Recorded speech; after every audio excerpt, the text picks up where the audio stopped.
The first 4 to 5 minutes of Sharron Angle's speech was without audio, so let me present some information about her.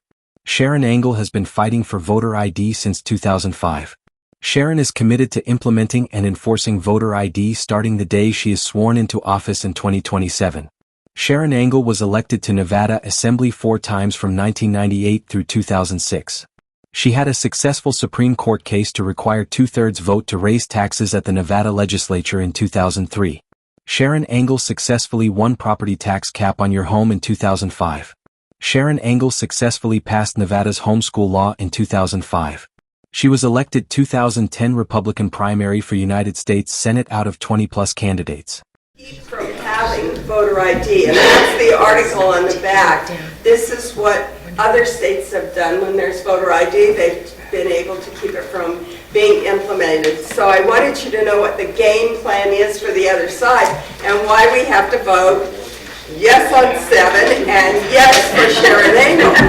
All right. I also have another article back there that tells you about the Trump executive order, which has now become the SAVE Act, and why we need that so badly. And you may have questions about the implementation of that, but we have an opportunity, if you vote yes for Sharron Angle, to have the executive order in our state through some various means. I get 6 bill draft requests, and I can bring some of these things. In fact, one of those bill draft requests, I've already made a promise to, on the other side. Secretary of State has elections on one side and business on the other side.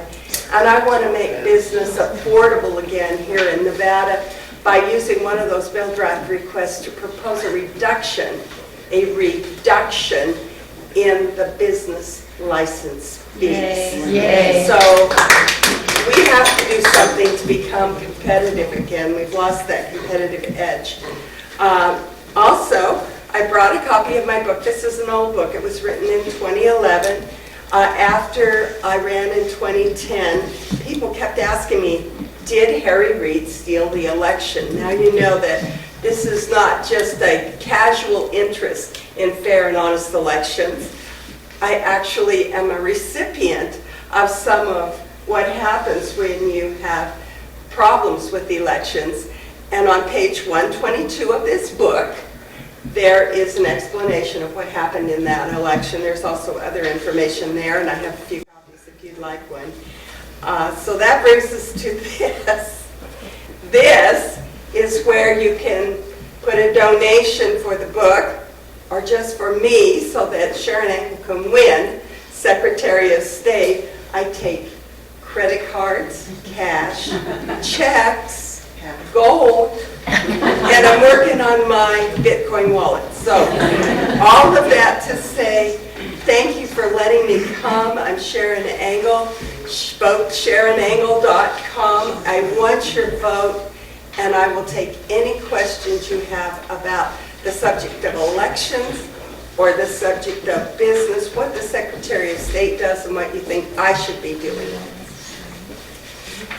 I just want to say thank you for running, because having been a candidate for 3 years here in town, having to work with the Secretary of State has been a nightmare. In fact, when I ran it was 3 years ago, they did not let us know as new candidates. So those of you that are new candidates, make sure you know that you have to, there's paperwork to fill out, and you have to do it by a certain date.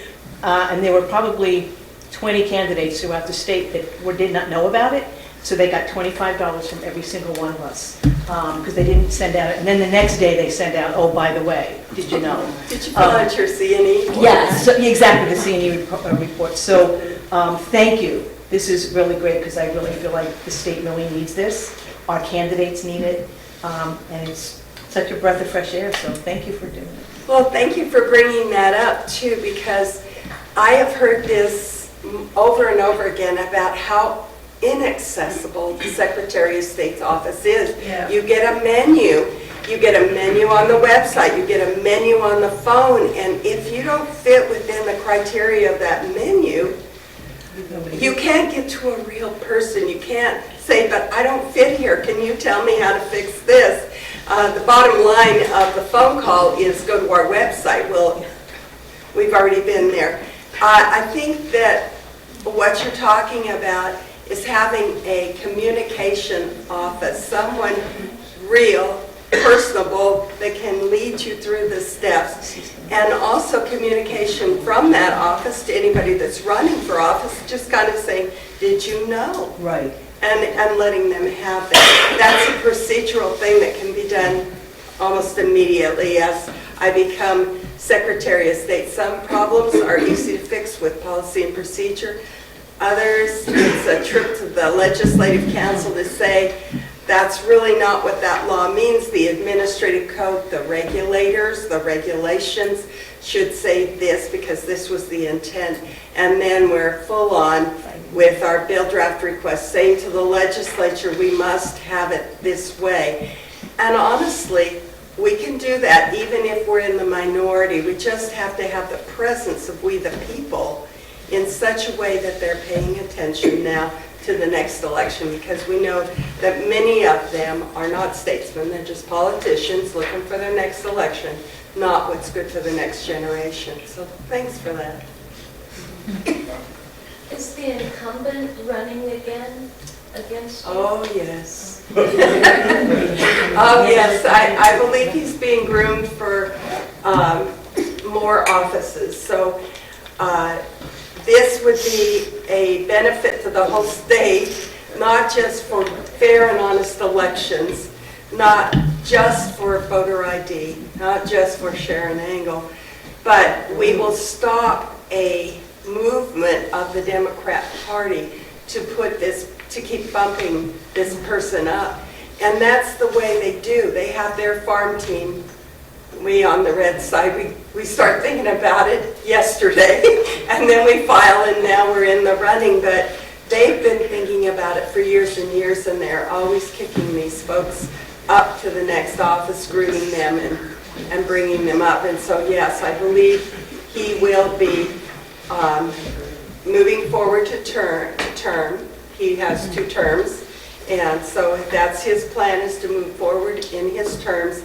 And at the end, he'll be on your ballot again for something else.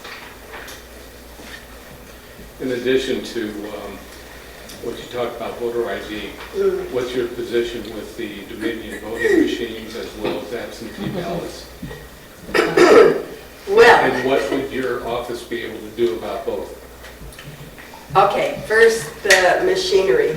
I was there when, and this makes me not proud, but kind of anxious. I was there when Secretary of State Dean Heller, a Republican, brought the Sequoia voting machine into our state. We had it for one cycle and realized this was not a good answer. This was not a good fit. And from there, going forward, I began to say, we have got to go back to a paper ballot, something that can be eyes on, hand counted, whether you color in the circles and have them counted through a tabulator, whatever it is, that ballot must be accessible so that we can sit down and actually count that ballot and know that it was really cast. That was not the case within those machines. And in fact, I took a case to court in 2006 challenging those machines because I lost an election by less than 0.5%. And the computer experts told me that voting machines are only accurate to 98%. So if you lose an election by less than 2%, it's a statistical tie. They really don't know. There's that much error within the machine. We can't have error in our voting.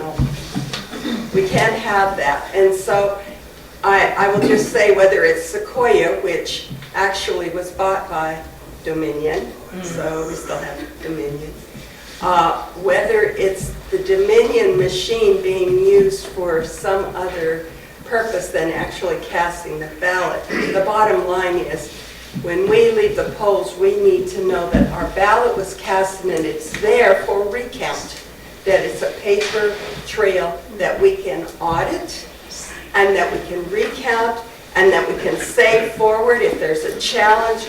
We can do an investigation if we need to. So we need to have that kind of a system in place that allows us to make sure that it's safe, that it's secure, and that it's fair, that our elections say that when we cast a ballot, that ballot counted.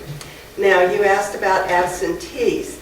That's a form of mail-in ballot, but it's also an opt-in situation. You tell your clerk that you need to vote absentee because you're just not going to be there. That is, I'm requesting a ballot for myself, and I do that in a way that the clerk can check at that time. Are you a citizen? Are you really qualified to vote? Are you registered to vote? All of those questions that need to be asked before you cast a ballot. Our mail-in ballot is not an absentee ballot. No. It is a free-for-all as far as I'm concerned. You have ballots everywhere, as we saw in one election down here in Clark County, when they were in the trash cans, when they were in the mailboxes, when they were laying out on the street in the gutter, and anybody could go by, pick it up, and vote it, right? Just vote it and mail it. And that's not a proper election. A proper election has security. It doesn't have all kinds of places to go and vote where nobody's watching. This is a fundamental right of every citizen of the United States to vote for their representative government. This is the only time democracy really comes into play. And we have to exercise our right to vote in order for the whole system to work. That's the way our Constitution put it. And it's not only our right, but our duty. We should be voting, and we should be demanding fair, honest, and secure elections. Does that answer all of it? Will your position as Secretary of State be able to get the mail-in ballots under control? The mail-in ballots under control is a law. The legislature passed that law. There are certain restraints that I can put on through policy and procedure and through regulation. So I could say to them, it's an opt-in situation. We don't just mail out to everybody. They're available, but you have to ask for them. So that would be something that I could do, I believe. It's tricky because they're very vested in this idea that those ballots go out and they go out to everybody. And that's what Trump is trying to rein in with his executive order. So one follow-up question to that. Yeah. I lost my train of thought on that.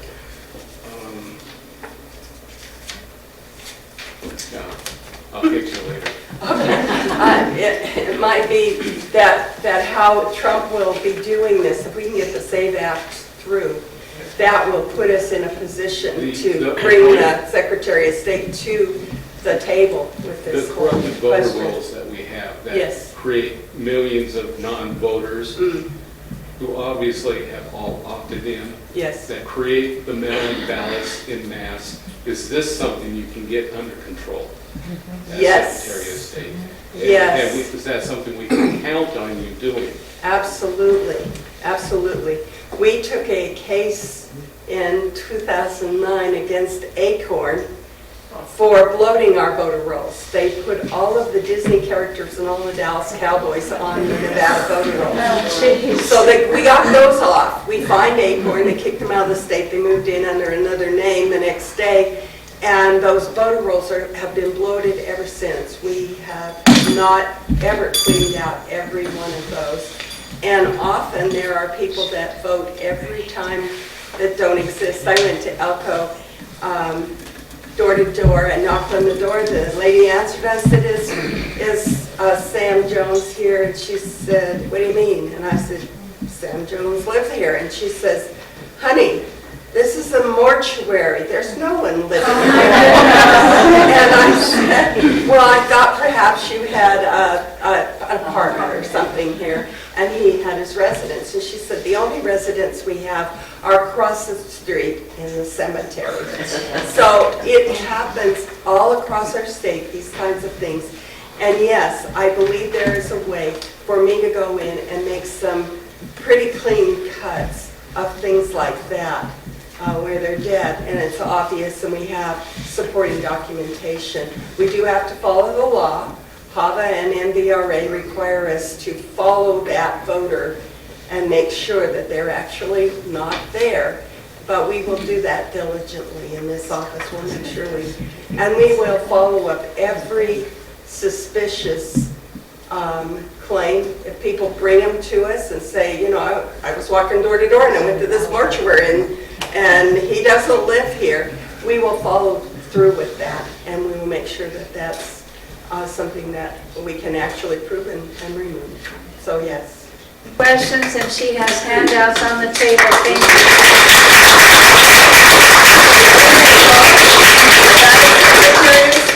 Vote SharonAngle.com. I want your vote. Okay, next we're going to have Ron Shackelford come up. He's running for city council again. Well, thank you. I've been here before, so it's kind of a little more relaxing. I'd like to acknowledge that our Mayor Whipple walked into the meeting here today. So snuck in is what he did. So my name is Ron Shackelford. I ran for city council last year, and I'm going to do it again this year. So I'm pretty passionate about it. A lot of you know how passionate I am about this community, what goes on in this community, and how I feel about some of the things that are going on in this community.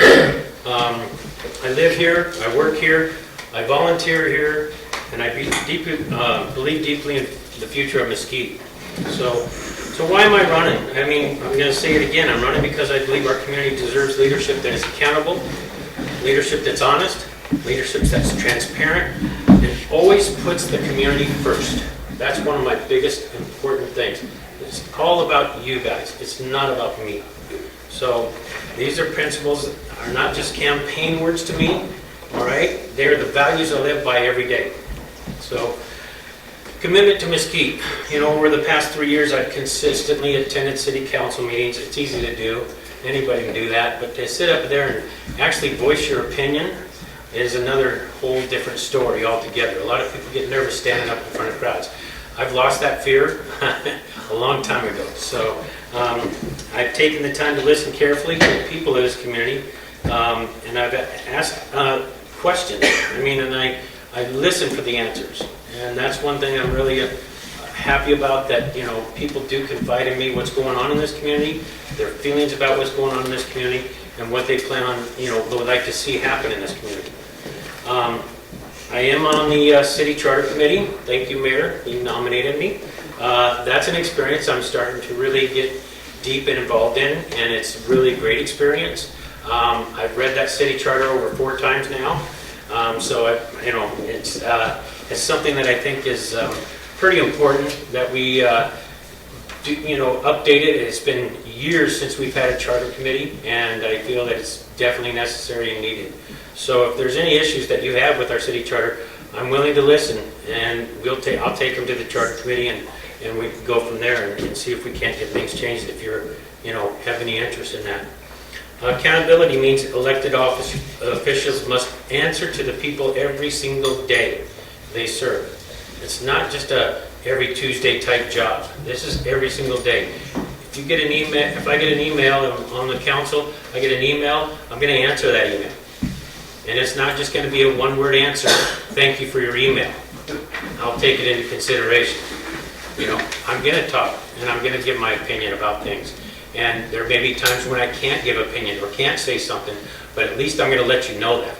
So that's the accountability thing. I mean, I've emailed them many times, and crickets, you don't hear anything back. And that's just not the kind of people I want in city council.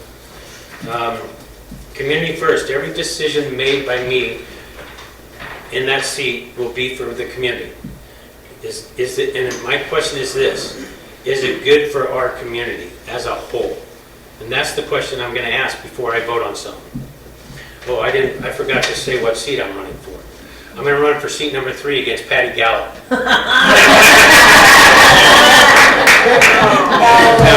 I'm not. Just kidding. Made you laugh, though.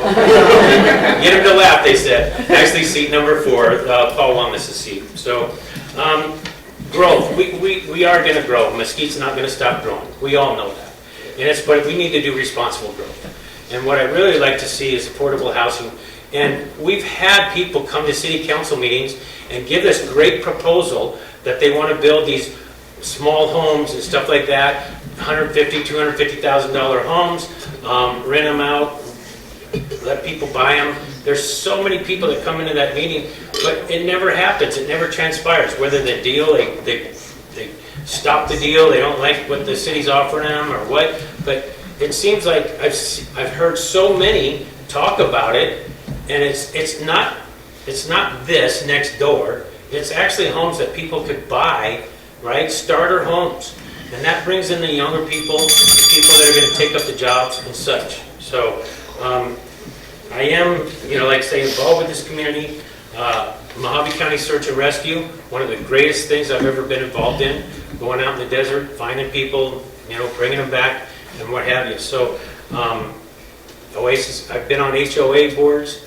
I'm on the board for the Oasis Men's Golf Club, so I know a lot of people there in that club.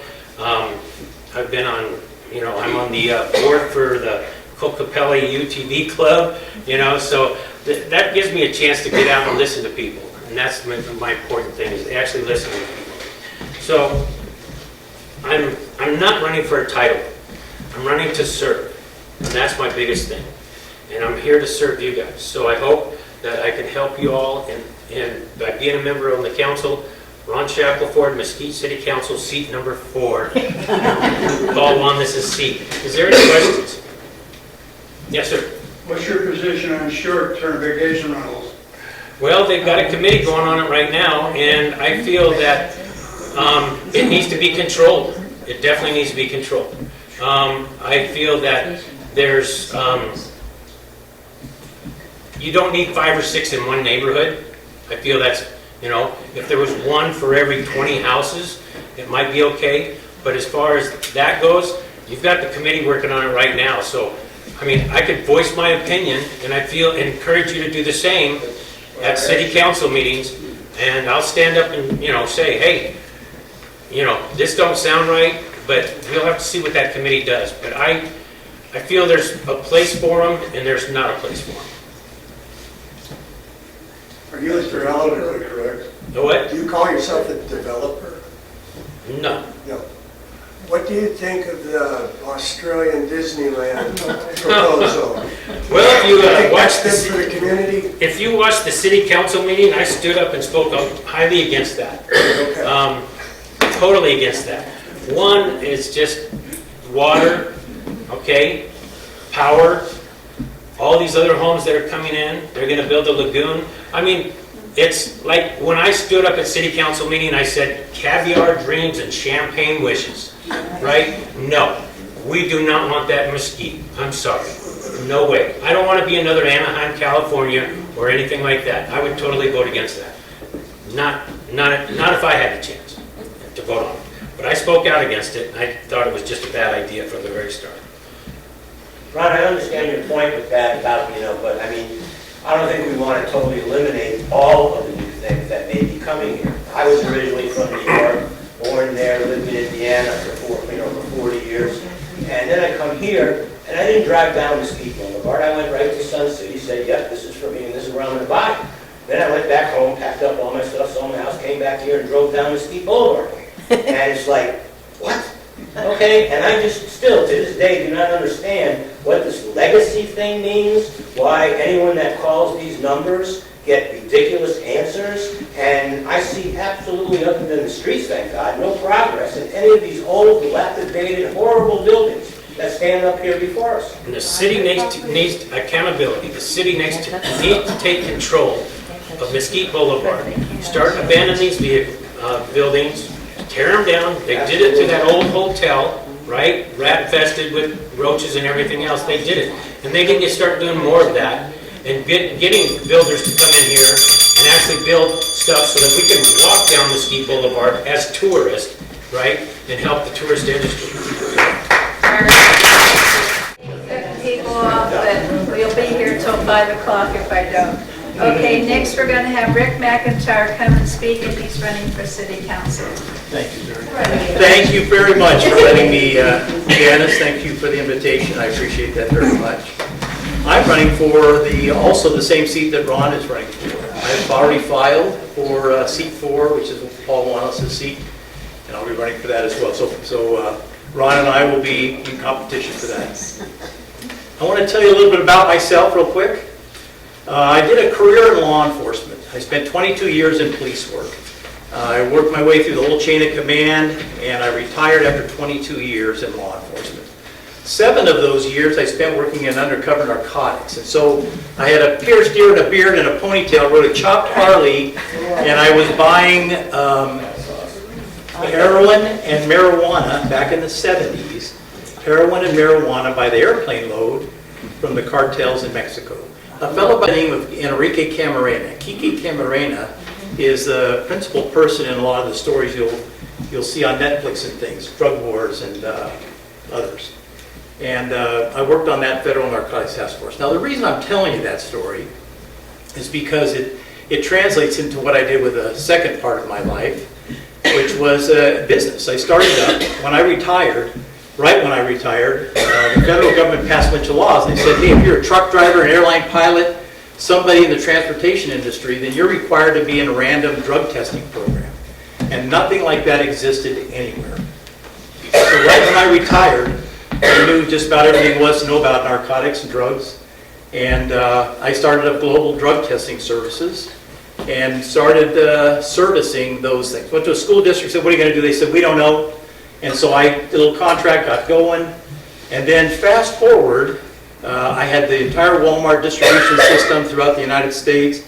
I operated in all 50 states of the United States, Germany, France, Spain, Australia, Buenos Aires, and Guam. And it was an international company that I built from scratch. And over 14 years, I built it up. And the Siemens Corporation, big German company, came along and wanted to buy the whole thing. And so we negotiated about it for about a year, and then I sold it to them, all but 10%. I kept 10%. A little while later, the Rothschild family out of Europe came along, and they bought the whole thing from them and paid me off. And so I'm completely done with all of that. I have a terrific background in business, and I think there's an awful lot of things we can do as a city to implement business practices here, and I'd love to be a part of that. I've served as a school board president. I've served as a president of the Chamber of Commerce. I've served as the president of a large hospice organization. I currently serve as the chairman of I serve on the master plan committee for the city. I'm serving also with Ron, side by side with Ron, on the charter committee for the city. By the way, Ron, you may not know, Senator Stone appointed me to that vacant spot. Yes, no. Yeah. And then I serve as the chair of the short-term rental committee that is currently in action. I'm the president of the Falcon Ridge Community Association, the master HOA over Falcon Ridge, and I'm also the president of the Reserve Neighborhoods HOA. You never met anybody that didn't like a new tax as much as me. I'm a no new tax guy, and I actually fund my own campaigns to fight against new taxes. As an example, there was a measure that was proposed called Measure O, and I love that because the campaign signs said no in big letters on O, and it worked really, really well. No new taxes. Just to give you a sense of my own conservatism, I fight those things all by myself sometimes. I debate against them, and I've been very successful in keeping them down. So I'm not a big fan of new taxes. I think we can do things really well with what we've got. I think, and I moved here, well, by the way, when I sold the company, the state of California was right then said, you know, instead of 10% of your income, we now want 13.5% of your income. And I said, well, I don't have to live here. And I left. And I went looking for quite a while. 3 months we spent traveling around the United States. And we were looking at different cities all over the U.S. And I figured, heck, if I'm going to leave because I'm getting pounded for taxes, I might as well go somewhere where it's zero. So we focused on that. And we ended up here in Mesquite, Nevada, and please don't take this lightly, but I absolutely believe Mesquite, Nevada is the best little city in America. One of the reasons I'm interested in serving you on the city council is to keep it just that way. We have a terrific amount of growth in front of us. We're 25,000 now. We're heading for somewhere between 40 and 50,000. That growth, doubling the size of the city, needs to be handled very carefully. And I'm on the master plan committee to try to help that happen. I'd like to move to the city council to engage with people like Pattie, who are strong advocates for good growth. One of the specific things that I think we can do here, some of you may remember that we spent $400,000 on a bathroom. And it was a $400,000, 4 walls and a roof, and not one person, including every city council person, was very happy about having to do that. But it had to do with prevailing wages. It had to do with the rules associated with bidding and getting those in. And I'm real familiar with all of that. And there's a way to work this, and I've been having conversations with city people about this. As an example, one of the developers in town would like to buy some of that area that's the Australian, he wants to buy about 100 acres of that roughly, and he's offering to buy it, let's just use simple round numbers without getting complicated, because I don't know what the number's going to be. But let's say it was a $3 million purchase. Well, he'd like to buy it for like $2 million and bank $1 million. And the banking of the $1 million is to be used by the city to build projects the city needs, and to do it without being subject to the prevailing wage type rules that make things $400,000 when they ought to be $75,000 or something very small. And it is not just possible, but actually something we ought to do. We need to make deals like that, smart deals like that with developers, and bank some of the money they would pay for the property and have them build projects for the city as we go along here and make good use of that. That's one of the things I think we could do, and I don't know anybody that would think that's a bad idea. I think everybody does think that's a good idea. We have a strong tourism economy, and it's one of the things we focus on in the Master Plan Committee, and how important it is for try to hang on to that, do the best we can to continue that. It works for us, and we ought to love it when people roll into town or fly into town, into our airport, in little jets, and they get out with all their golf clubs and they have a pocket full of money. And what we hope is they'll spend their whole weekend or the 3 days or whatever they're going to be here, and they'll stay in our hotels and they'll spend all their money gambling and eating and drinking and having a great time, playing golf every day, and then leave town with nothing in their wallets. That would be, to me, an ideal situation, and we want to, I think, continue to have that type of an economy. It's good for us, I think. And so there's a balance, of course, thank you. There's a balance, of course, to that, and we do need to find that balance. But I think it's a good idea to have that tourism economy. Okay, you've rung the bell. I've got 5 minutes left, and I just would like to abandon what I have left here and answer your questions. Yes, ma'am. What's your stance on the short-term rentals? I'm chairing that committee. This is a very difficult and complicated issue.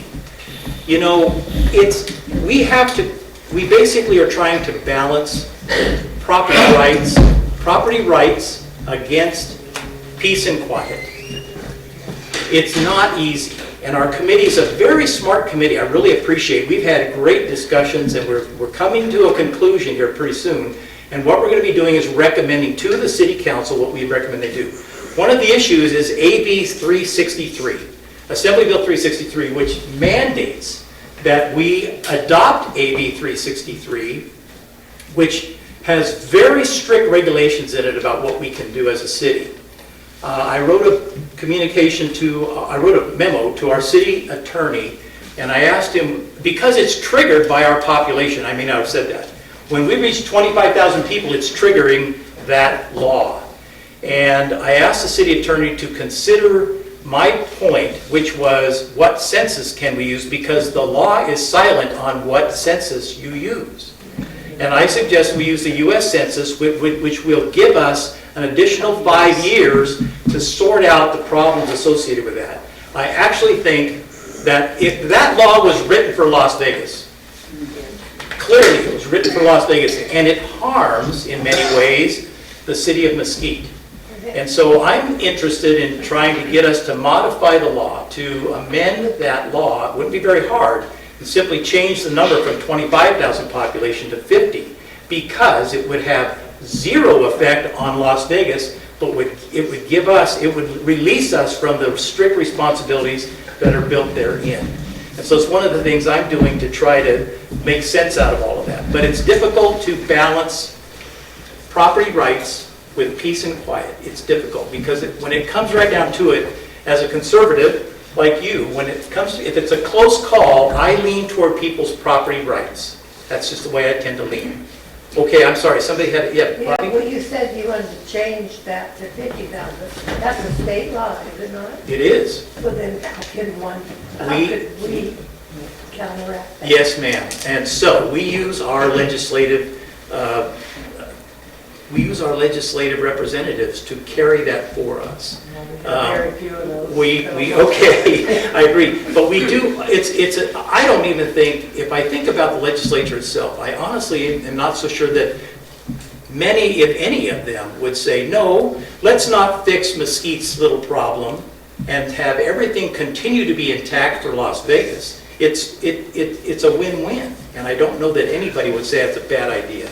But I think it can happen. I think we could do that. Did I see a hand over here somewhere, sir? The law that's in Vegas now about short-term rentals. AB 363. Isn't it a county law? It isn't. What do you mean, is it a county law? It's a state law. It is a state law? Yes, but it's focused, it's aimed strictly at Las Vegas. Clark Or County. Clark County. I should say Clark County. Casinos are pretty well written at. Correct. It's almost a half a mile from any casino you cannot have short-term rentals. Yes, 2,500 feet, yes. Yeah, it's close to half a mile. Yes, sir. Yes. That's not Mesquite. And our casinos here, we are finding out, like our short-term rentals, believe it or not, they use them on weekends when they're at capacity for overflow, and they like that. So I mean, again, this is a difficult thing, but we're trying to find the perfect balance, which will probably be impossible in terms of perfect, but we're going to try. Yes, sir. If you're successful in pushing the population figure from 25 to 50,000, would they not push us back to the 2040 census and create another 15 years of the conference we have going on with your committee and the city and the zoning and being worried about one person's property rights but not the neighbors? The 2030 census would determine what our population is that we could use, which would likely, obviously, be more than 25,000. You want to change the population target from 25 to 50,000. We're not going to be 50,000 in 2030. That would add another 10 years to all of this confusion and bickering they have between one property owner and his neighbors over whether they can put a water park in. Okay, so your point's well taken. The idea here is to take us off of that so that we can be self-governed, so that we can set our own rules and try to solve the problems that you're talking about in these neighborhoods. And we are. We've got the real estate people, in addition to those who are upset about what's going on in their neighborhoods, all coming to a consensus on how to handle that. We're getting close to that. We're going to be recommending that to the City Council within about 2 to 3 weeks. Yes, sir. I'm sorry. I got your new policy right here, and it doesn't address half of what the community has brought up. You have our new policy? We don't have one yet, but I'm not sure what you're looking at. City of Mesquite provides claim rewritten MMC Chapter 2-13 vacation home rentals. Sold. I'm not really, I'm sorry, but I just don't know what that is because we have not made any So recommendations. what I'm going to do is we need to move on. So Okay, I'm going sorry. to ask the city council candidates to please stay after the meeting because I want to talk to them, and also candidates hang around and let the audience talk to you, okay, if you can. Thank you very much. Thank you. Last but not least is Pattie Gallo, who has been serving this community great for years. volunteers now.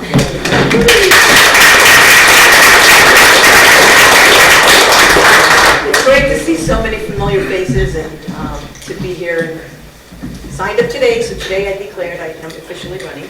Seat 3, not 4, so 3. So I always like to start with kind of breaking things up a little bit. So does anybody know why Cinderella was not allowed to play basketball?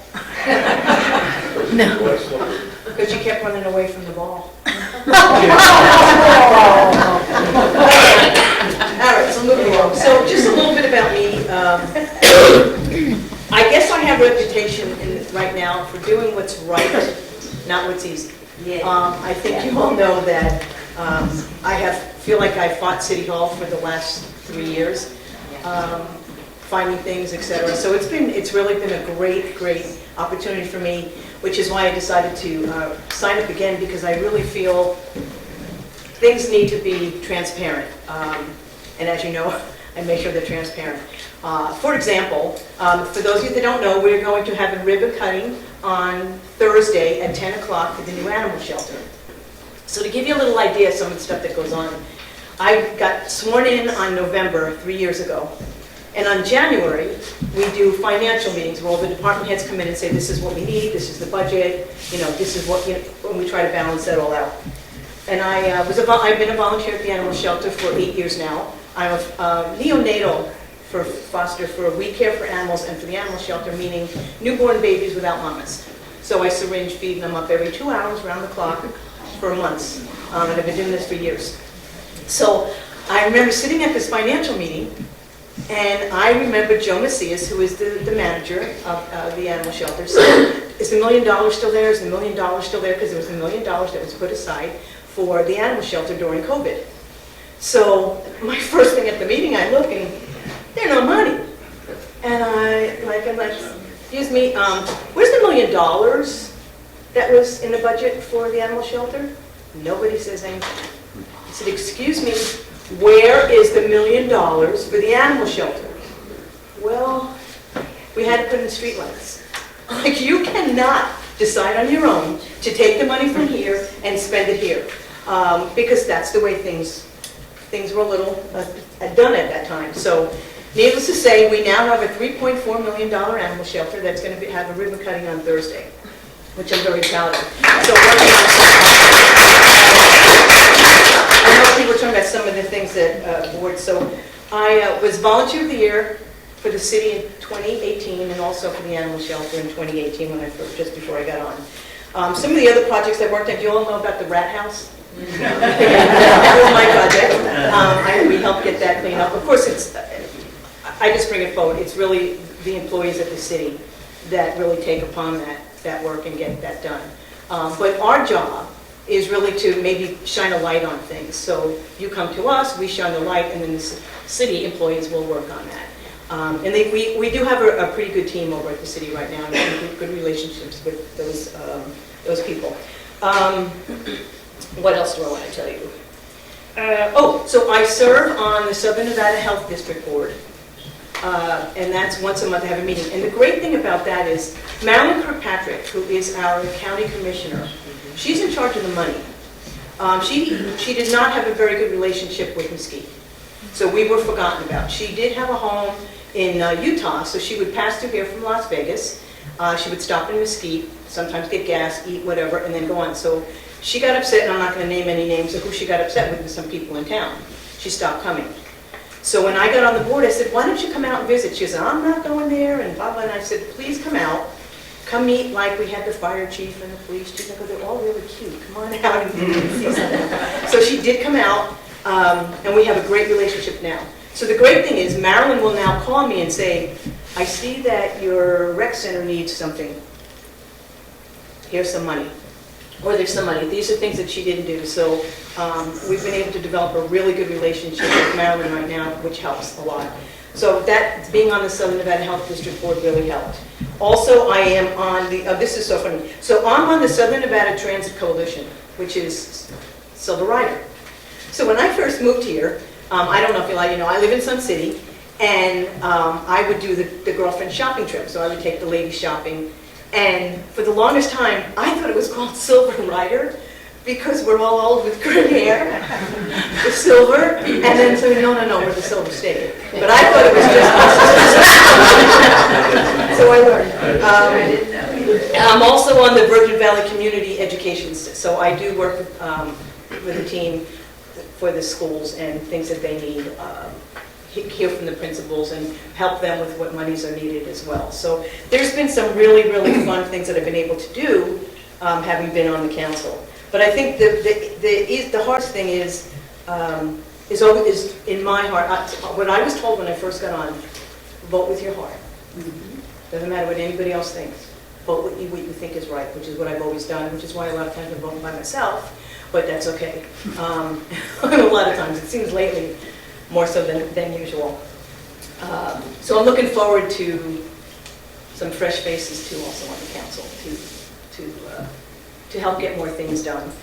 I'm trying to think if there's anything else, because many of you know me. Oh, I do have another joke. So, what is the secret as an older person? What's the secret to a smoking hot party? Cremation.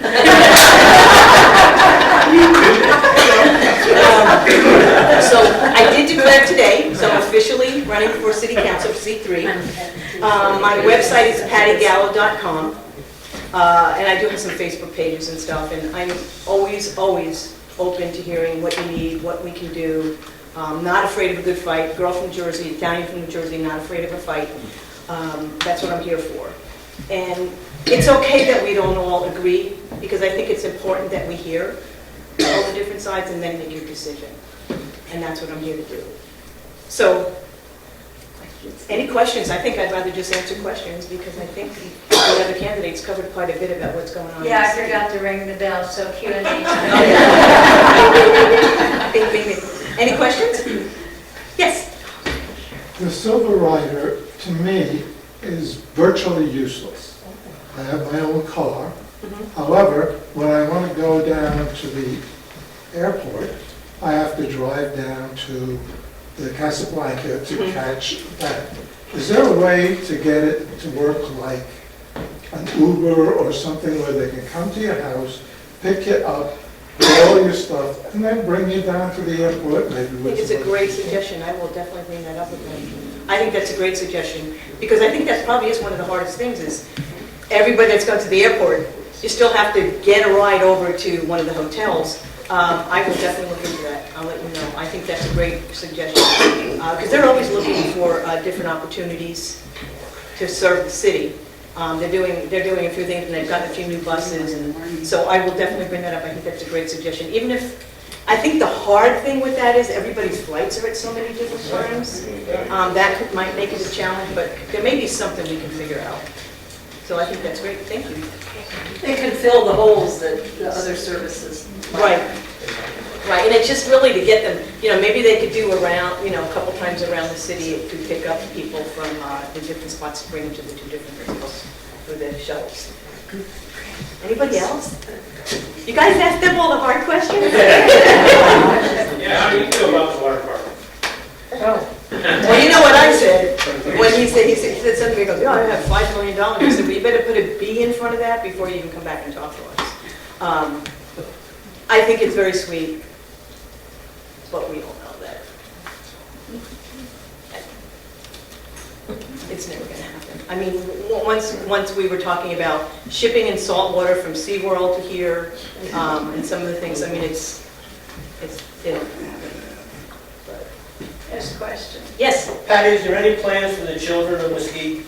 I mean, I saw they built that amazing little slide park in there, The water park? whatever. And they were supposed to, at the same time, when I talked to some of the people on the council, they were really thinking about putting in 2 children's soccer fields. They can't Yes. use the fields up on the other side of Sun City. Yes. The ones at the center the goals are only there for the games on Saturday. So I even went to John Shipper and everybody else, and I tried to meet with people and do something for the children.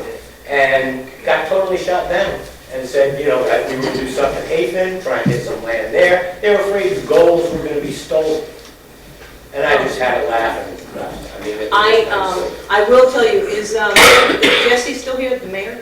Yeah. So Jesse is on the board or the team with Travel Nevada. I want to say Nevada. And that's some of the things we're looking at, some sport things. What are some of the things that we need in this town? He also is working on a project over by the visitor center. So keep your eyes and ears open, because that's a pet peeve for the mayor and for all of us that are working with the children, to have more things. Because what we need is families to come in here with kids, because we need people working.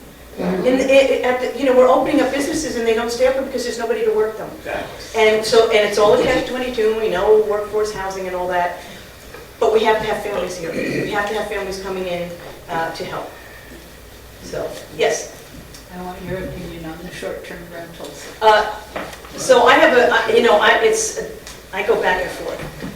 That's why I think it's great that we have a board that's working on that. And the great thing is the board has short-term rental owners and neighbors of people that don't really like it. And so that everybody can come together. I think we use, one of the things that I found out from Marilyn Kirkpatrick, which I found interesting, was part of what we're dealing with here is that a lot of the short-term rental owners from Utah have come here now because they now have to be owner-occupied in Utah. So everybody left St. George and stuff, and they're coming down here, which is why we were getting bombarded and we're having some issues. So that's part of the problem. I think the other problem is we lost track of who was where and when and how. We had no checks and balance system. We didn't have anybody checking complaints. So that's another thing that the team is working on. It's supposed to be publicized. It's supposed to be outside of the rental phones, the telephone numbers. There's all kinds of rules, but we had nobody checking them. So people could walk into City Hall, pay their couple dollars, and they were able to go in. And so we need to be, it's great to have, we just need to make sure that we are watching what's going on and following up on that, because it's not fair to the neighborhood. Yes? Has there ever been discussion on having, I'll call it a trolley, but a vehicle that goes from the RV parks, the truck stops, it makes like a route that goes around with people that, are in their big semis or their RVs and they don't want to take their vehicle, but they want to go to a casino or to Smith's or Walmart. There would be certain stops of just making a regular route that... So couldn't Silver Rider help us with that? I don't know. Do they have a regular route? They're always looking, they are always looking for routes, and they're trying to grow here, so that would be another great opportunity. They just have to know about it. We have to know that there's a need, and we can definitely fill that. So well, let's talk, because I can get in touch with, it's Michael Jackson. He comes to the meetings once. Does he sing? Yeah, he's not the same word. He doesn't have to. So, but I'm really excited about rerunning. It's been this is not an easy job, especially for pennies on. I think my husband figured out for those of you that are running, about $1.97 an hour. So don't get too excited. But you don't do it for that. You do it for helping the people, being part of the city, and making things better. So. I'm really excited. That's it. Any other questions?